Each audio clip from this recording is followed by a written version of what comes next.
রেজাউলের বাসায় বিস্ফোরণ হয়েছে সিলিন্ডার।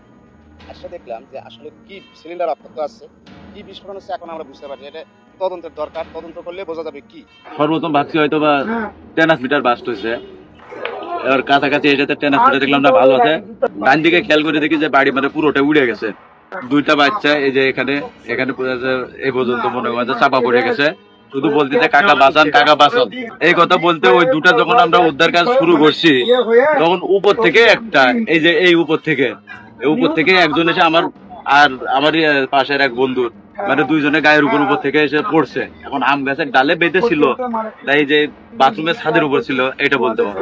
আমার বাসার পাশে মোড়ে আমি গোসল করতেছিলাম, বিকট একটা শব্দ হচ্ছে, এমন বিকট শব্দ হচ্ছে যে জ্ঞানের কি, তার থেকে মাইন্ডও যদি হতো ওর থেকে বিকট শব্দ।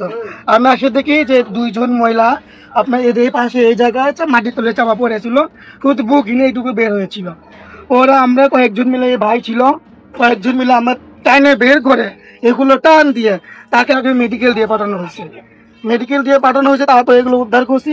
আগুন ধরেছিল পাশে, এখানে আমরা এখান থেকে পানি দিয়ে, পাশের বাড়ি থেকে পানি দিয়ে আগুন নিভাইছি। নামাজ পড়ে বের হওয়ার কিছুক্ষণ পরেই আমরা শব্দ শুনতে পাই। তো আমরা মনে করছি যে ট্রান্সমিটার এইরকম মাঝে মাঝে হয়, কিন্তু বাড়ির সামনে আসার পরে বাড়িতে বলতেছে যে তোমার বাড়িতে আগুন লাগছে। আসে দেখতেছি এই অবস্থা। এই বাড়ির আমার মেয়ে, আমার ভাতিজি 13-14 বছর বয়স, আর আমার বাড়িয়ালি ছোট ভাই বাড়িয়ালি, এরা ছাড়া মহিলা মানুষ ছাড়া আর কেউ। আর বাইরের লোকজন যে যাতায়াত করে তাও না, শুধু আমাদের বাড়ির লোকজন। এর বাসায়, রেজাউলের বাসায় বিস্ফোরণ হয়েছে সিলিন্ডার। আসলে দেখলাম যে আসলে কি সিলিন্ডার অক্ষত আছে, কি বিস্ফোরণ হচ্ছে এখন আমরা বুঝতে পারছি। এটা তদন্তের দরকার, তদন্ত করলে বোঝা যাবে কি। তবে যতদূর জানি এই ছেলে কাঠের বিজনেস করে, শাটারিং এর কাঠের বিজনেস করে। এ আসলে এই সব পটকা মটকার সঙ্গে জড়িত নয়। তবে এই এলাকায় এর আগে এরকম পটকা বিস্ফোরণ হয়েছে, লোকও মারা গেছে, কিন্তু এরকম বিকট সাউন্ড আমরা পাই নাই।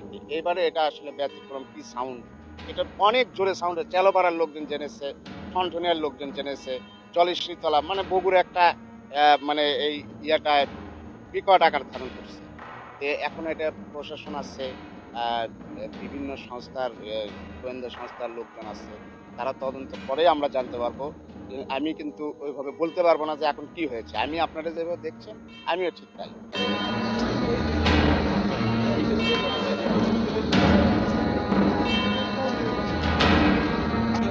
বারুদ ছিল ভাই।